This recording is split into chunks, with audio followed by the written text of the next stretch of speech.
hentikan dulu keramba jaring apung. Kenapa? Danau Toba sudah tidak sanggup menahan beban itu. Harus ada larangan untuk tidak lagi membuat keramba jaring apung itu di Danau Toba. Bukan hanya tidak membuat, Pak Aswar, yang ada sekarang pun harus dihentikan. Ya, dihentikan.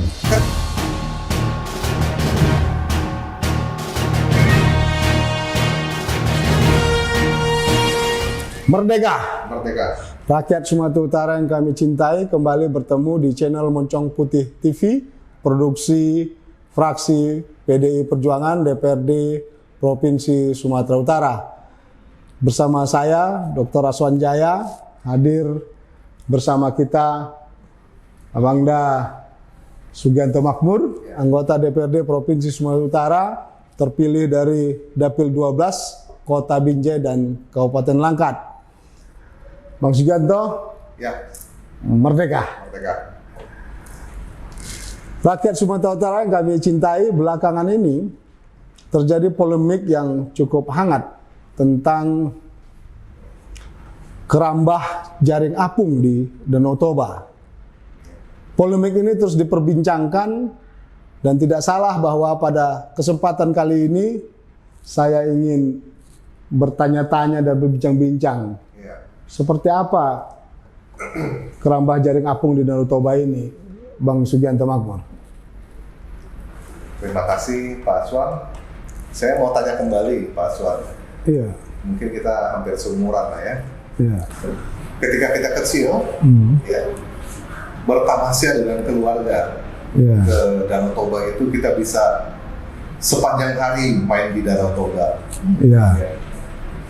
Tapi pada masa sekarang, ketika kita turun ke danau, ketika kita naik, kita mencium badan kita, Amis. itu ada bau amis. Iya. Ya. Itu tidak dibuat-buat, tapi memang sudah seperti itu. Ketika saya berbincang-bincang dengan penduduk setempat, yang dulunya mengambil air dari Danau Toba untuk kebutuhan minum mereka, pada hari ini pun mereka sudah tidak mengambil air Danau Toba lagi untuk diminum. Artinya apa? Secara panca indera kita saja pun kita bisa merasakan ada perubahan kualitas air Danau Toba. Sebenarnya saya mau tanya nih sama Pak Aswan. Iya. Kenapa ya kok ada bau amis yang begitu menyengat, yang secara terus-menerus semakin lama semakin amis? Mandi-mandi pun udah gak enak lagi dia. Iya. Kenapa bisa semakin lama semakin bau danau kita ini? Kalau menurut Pak Aswan, apa penyebabnya? Karena banyaknya kerambah-kerambah itu ya? Atau Ya. Jadi begini, saya bercerita dengan teman-teman aktivis. Ada yang mengatakan peletnya sudah terlalu banyak dimasukin ke Danau Toba. Ya, ada yang mengatakan setiap hari itu 100 ton pelet. Sebenarnya tidak, Pak Aswan. Bukan pelet itu yang menyebabkan bau amis.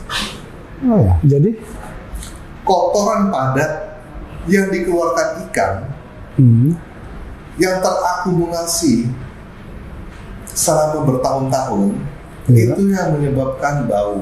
air Danau Toba itu. Pak Aswan kan pernah pelihara ikan Iya. di akuarium. Iya. Coba seminggu kotoran ikannya tidak diangkat, Betul. baunya itu luar biasa. Betul. Tapi begitu kotoran padatnya itu kita buang, kita tambahkan air yang segar, itu ikan tidak lagi, akuarium tidak lagi berbau. Betul. Kalau kita membayangkan Danau Toba, Bapak Ibu, jangan kita berpikir bahwa dasar Danau Toba itu rata. Dasar Danau Toba itu berbukit-bukit dan berjurang-jurang. Bayangkan, bila setiap hari ada 100 ton makanan ikan kita berikan di Danau Toba, maka kotoran padat itu paling sedikit 90 ton yang masuk ke Danau Toba secara terus-menerus Dan dia menyimpan di dalam itu. Bayangkan, 100 ton satu hari. Setahun 365 hari kali 100 ton. Wah. Berapa ton Pak Aswan? 365 kali 100, ada 36.500 ton. Sudah berapa kotoran tahun? padat ikan itu. Sudah berapa tahun?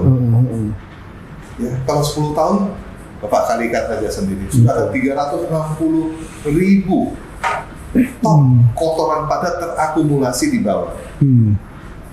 Saya melihat ada satu fenomena, Bapak Ibu kita sama-sama lihat ya, tiba-tiba ikan itu mati.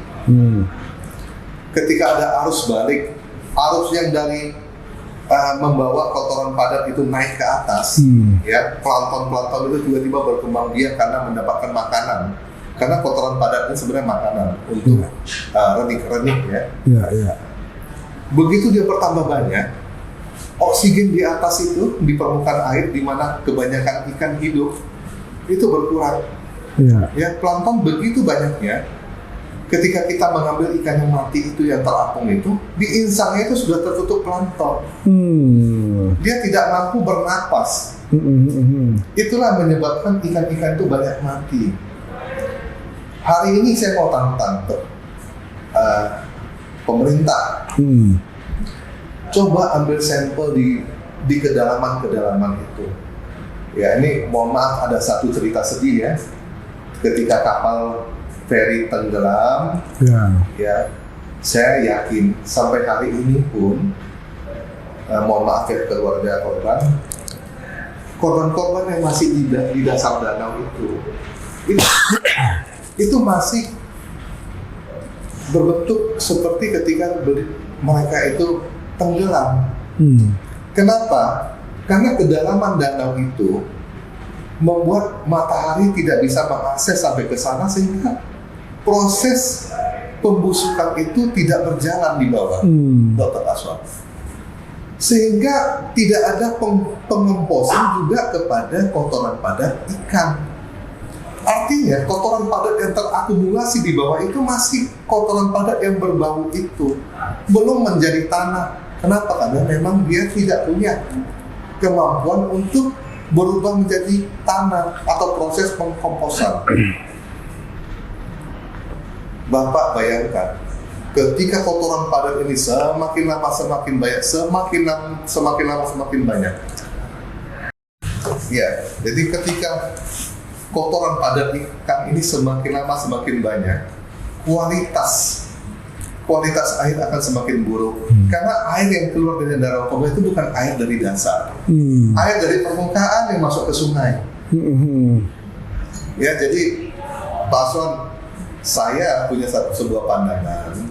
Kalau kita masih sayang sama Danau Toba, kita ingin mewariskan Danau Toba yang sehat, yang baik untuk anak cucu dan keturunan kita, mungkin kita harus sembuhkan dulu penyakit Danau Toba ini. Kita harus cari dulu solusi untuk mengembalikan Danau Toba itu menjadi danau yang sehat, tidak berbau, ya, danau yang tidak lagi punya banyak kotoran padat ikan di bawah. Ya, ini makin lama, ketika kualitas air ini semakin jelek, orang juga nggak bisa lagi bikin keramba jaring apung, ikan-ikan akan bermatian. Berarti menurut Pak Sugianto bahwa dengan adanya keramba jaring apung ini menyebabkan Danau Toba tidak lagi seasik dan semurni dulu karena kotoran ikan yang luar biasa. Benar. Harus bagaimana? Apakah keramba jaring apung ini ditutup? Ya, jadi begini Pak Aswan, kita bicara dulu ya, Danau Toba zaman dulu. Yang memang ada ikannya di dalam, yang ikannya juga buang kotoran padat. Tetapi jumlah ikan pada masa itu kan tidak sebanyak ikan pada masa sekarang. Ikan di dalam keramba jaring apung itu saya yakin sangat banyak, ya, sangat banyak. Mungkin pun jauh lebih banyak daripada ikan yang ada di danau. Menghasilkan kotoran padat yang begitu banyak.